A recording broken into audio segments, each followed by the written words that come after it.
नमस्कार, वेलकम। स्वागत है आप सभी का हमारे YouTube चैनल प्यारा जीवन में। सफलता चाहिए तो गौतम बुद्ध की इस कहानी को आप ध्यान से सुनिएगा।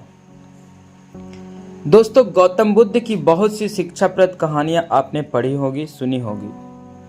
आज इस Buddha story in Hindi for success के जरिए हम आपको गौतम बुद्ध की एक ऐसी कहानी के बारे में बताएंगे जो आपको जीवन में सफल होने के लिए बहुत काम आएगी। भगवान बुद्ध की इस कहानी के जरिए आप जानेंगे कि सफल होने के लिए किसी व्यक्ति का सिर्फ मेहनती होना काफ़ी नहीं होता, बल्कि एक व्यक्ति में और भी कई ऐसे गुण का होना जरूरी है जिसकी मदद से वो खुद को सफल बना सकता है।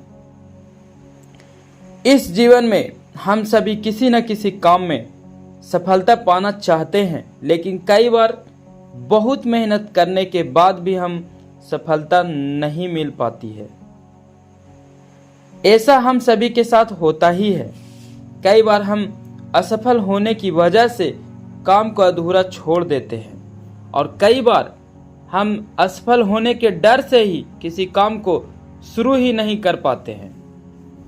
आज की इस सफलता के लिए गौतम बुद्ध की प्रेरणादायक कहानी के जरिए आप जानेंगे कि सफलता पाने के लिए एक व्यक्ति के अंदर क्या क्या गुण होने चाहिए। एक बार की बात है, गौतम बुद्ध अपने शिष्यों के साथ लेकर प्रवचन के लिए जा रहे थे। एक राज्य से दूसरे राज्य की तरफ जा रहे थे। सफर बहुत लंबा था। अपने साथ पहले ही खाने पीने की सभी चीजें लेकर चले थे। सफर के दौरान उनके एक गांव मिला जो कि पूरी तरह खाली था। चारों तरफ सिर्फ झोपड़ियां और सूखे खेत ही थे।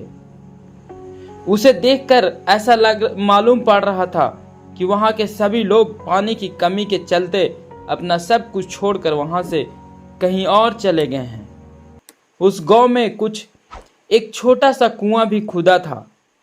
बुद्ध के शिष्यों ने जब उस कुएं में झांका तो वो भी खाली था।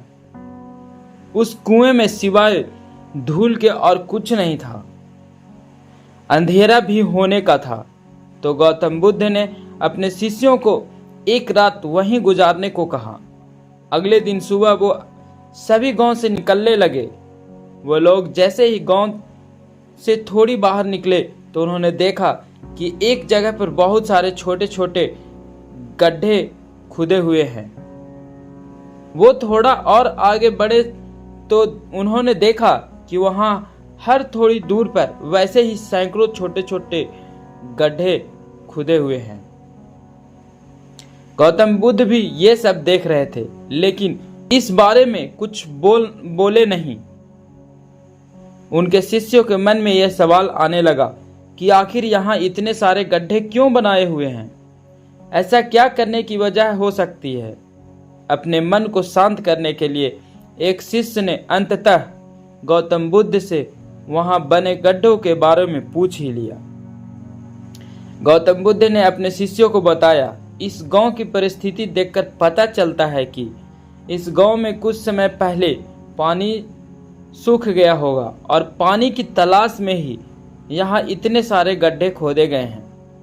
जिन लोगों ने ये गड्ढे खोदे होंगे उन्होंने मेहनत तो बहुत करी, लेकिन किसी ने भी धैर्य नहीं दिखाया। अगर उन लोगों ने धैर्य के साथ सिर्फ एक या दो जगह पर गहराई तक खोदा होता तो उन लोगों को पानी मिल जाता, लेकिन वो लोग थोड़ा थोड़ा खोदते रहे और जब पानी नहीं निकला तो दूसरी जगह खोदने लग गए।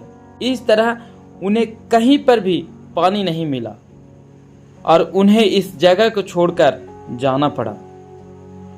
इस बात को आगे बढ़ाते हुए गौतम बुद्ध ने अपने शिष्यों को समझाया कि किसी भी काम में सफल होने के लिए हमें सिर्फ मेहनत ही नहीं करनी होती, बल्कि कई बार धैर्य रखकर उस काम को करते रहना होता है।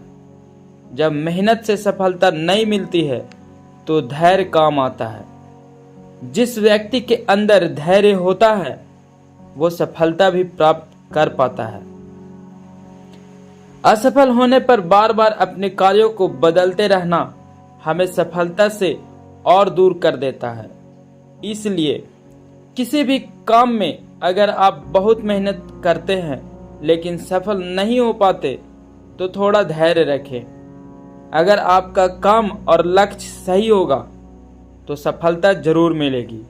सीख जो हमें इस बुद्धा मोटिवेशनल स्टोरी से मिलता है, इस कहानी को सुनकर ये आप जान ही गए होंगे कि सफल होने के लिए हमारे अंदर धैर्य, पेशेंस का होना बहुत जरूरी है। जिस तरह बगुला मछली की तलाश में धैर्य के साथ खड़ा रहता है, उसी तरह हमें भी मेहनत और धैर्य के साथ अपने काम करते रहना बहुत जरूरी है। आज काम शुरू करा और 10 दिन बाद माला माल हो जाए, ऐसा बहुत कम काम होता है। किसी भी काम को सफल होने में समय लगता है और उस समय काम आता है हमारा धैर्य। इसलिए किसी भी काम को ये सोचकर शुरू ना करें कि आपको सब कुछ जल्द से जल्द मिल जाएगा। धैर्यपूर्वक मेहनत करते रहें, सफलता आपको जरूर मिलेगी, जरूर मिलेगी। दोस्तों, आई होप कि आप सभी को इस गौतम बुद्ध स्टोरी से बहुत कुछ सीखने को मिला होगा। ऐसे ही और भी प्रेरणादायक कहानी सुनने के लिए हमारे चैनल को सब्सक्राइब कर सकते हैं।